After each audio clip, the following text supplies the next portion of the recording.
Hey everyone, I'm Nico from Licks of the Beast, and I just finished watching most of the opening concert of Iron Maiden's The Future Past tour. And this was thanks to some really awesome people like the crew from Iron Maiden Brazil, Natalie Smith, and Rebecca McBrain on Instagram, and some really cool people on YouTube who took the time to live stream the event for us fans around the world.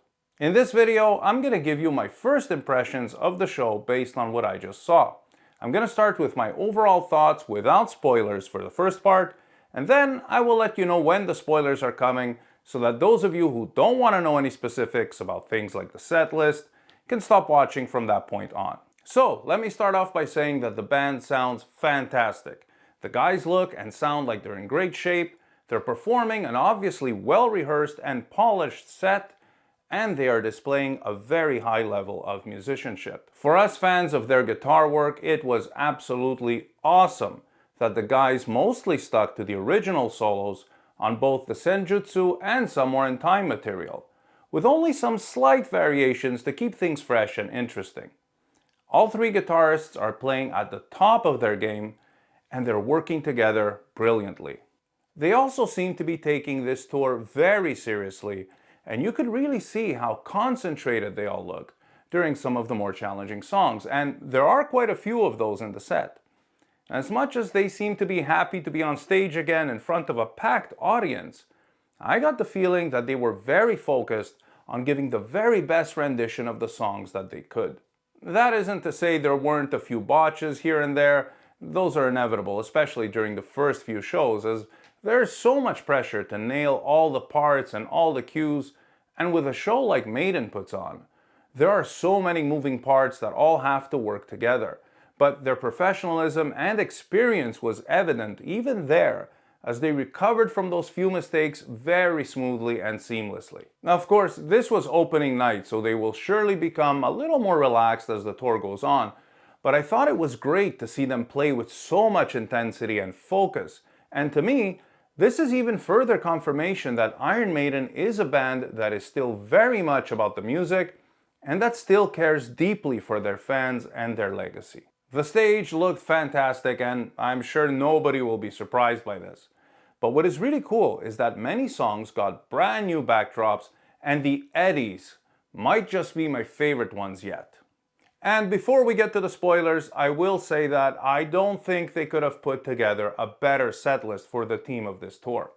It has a great flow, there's something for everybody, and it truly is a set that both new and old fans could enjoy together. Now, from this part on, I will get into some specifics, so if you don't want any spoilers, I suggest you stop watching now and come back to this video after you've seen the show. For those of you who are stopping here, thank you so much for letting me share with you my first impressions, and I hope you'll come back to this video to share yours in the future. For those of you who are sticking around, here we go. Okay, so first of all, Blade Runner theme and Caught Somewhere in Time. We all kind of expected this, but there was always that little bit of doubt, and I'm glad they chose to do the obvious thing here because it was an absolute must. And I can only imagine what those in attendance felt when that Blade Runner theme started playing. And I stand by what I said in my video about Caught Somewhere in Time being their best opener ever, because it is. As I predicted, Bruce sounded better than he did when they played the song back in the 80s, and I hope that really puts to bed any fears fans might have had about his ability to perform these songs now 37 years later. Nico seemed to be playing a slightly simplified version of what he played on the album, which is normal as you want to keep things sounding smooth. But I did find it a little odd that he changed the interlude part where he went from snare rolls to more of a regular beat. That's just before the solos. Now, I wonder if it's because he felt it sounded less busy and cleaner this way? Bruce gets the award for the botch of the night as he missed the second verse entirely and went straight to the shorter verse. I thought it was hilarious how many people in the crowd followed him and started singing the guitar melody before Bruce recovered and went back to the end of the verse. It was really no big deal though, as this sort of thing can always happen from time to time when you're performing 100% live.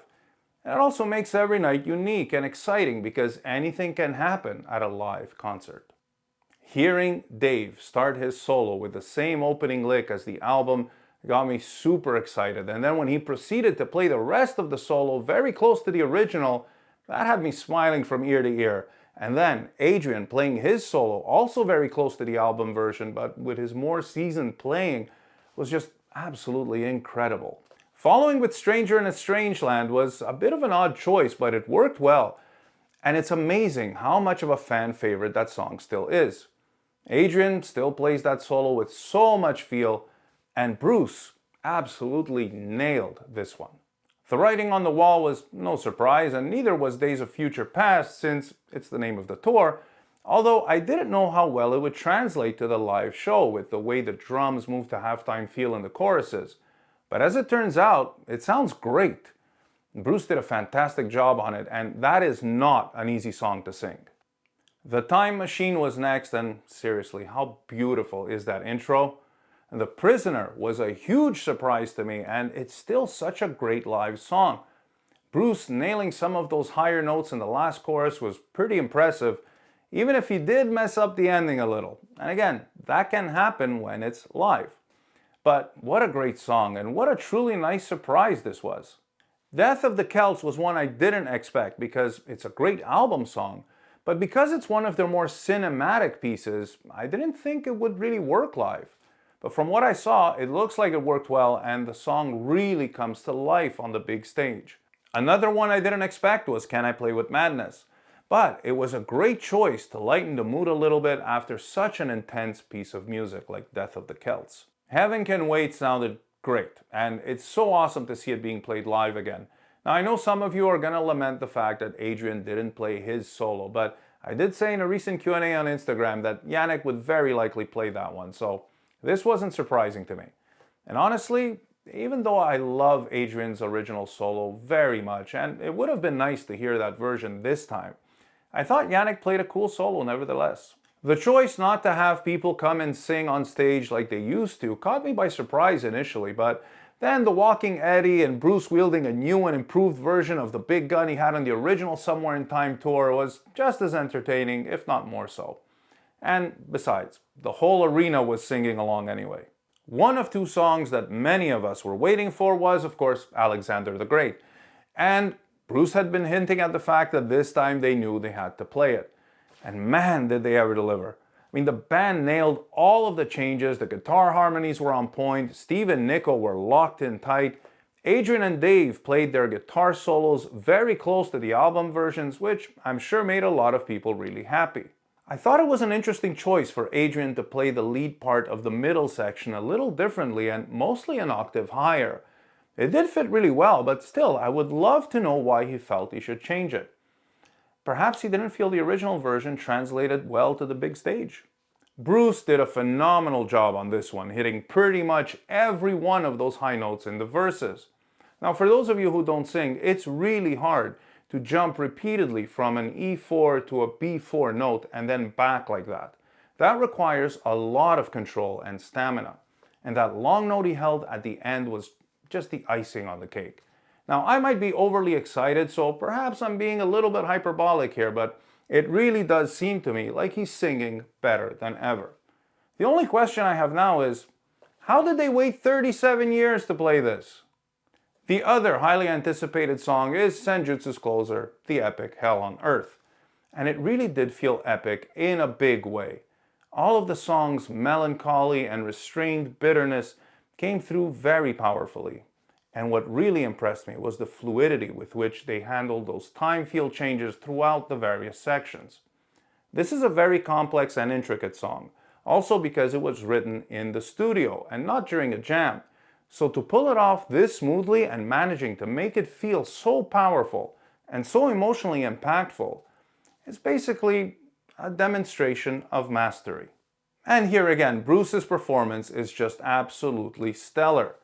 Hitting some of those notes smoothly and with so much power is just mind-blowing, especially for someone who has used his voice as hard as he has for as long as he has. I realize some people would have hoped for the Parchment, Deja Vu, or the Loneliness of the Long Distance Runner, but in all fairness, with Fear of the Dark, Iron Maiden, and Trooper being the only standard issue songs, I think Iron Maiden delivered an incredible set list that will please their fans and honor their legacy. Speaking of set lists, when they first announced the tour, I, like many others, made my prediction of what the set list would look like. Let's see how I did. My guess would be From Somewhere in Time, Caught Somewhere in Time, Wasted Years, Heaven Can Wait, Stranger in a Strange Land, and finally, after making fans wait patiently for 36 years, Alexander the Great. From Senjutsu, the title track Senjutsu, Stratego, Writing on the Wall, Days of Future Past, since it's the name of the tour, and Hell on Earth, because it's a great song that seems to be everyone's favorite. So, I got all the Somewhere in Time songs right, and I got 3 out of 5 of the Senjutsu songs. I think that's pretty good. Now, in hindsight, I should have realized they would have played the Time Machine, as Bruce had said he really imagined that one live. But also, I hadn't yet seen Steve Harris's statement about not playing the same Senjutsu songs as on the Legacy Tour, so maybe had I kept those things in mind, I would have guessed all 10. But I definitely would not have guessed Can I Play With Madness and Prisoner, so those caught me by surprise for sure. I was already excited, but now I really can't wait to see the show for myself live. And we're going to be heading to Europe in 2 weeks to attend the shows in Zurich and in Hanover, after which we will head over to Italy for a week for a little downtime with friends and family before heading back to Toronto. And once we get back, I'll make a video about how the shows felt and sounded live in person. So if there's anything specific you'd like me to address in that video, please let me know in the comment section and I'll be sure to keep them in mind. Alright, so I hope you enjoyed this first look at the Future Past tour. And I'm really looking forward to reading everyone's thoughts about the first and upcoming shows in the comment section below. Thank you all so much for watching, and stay tuned for more licks of the beast.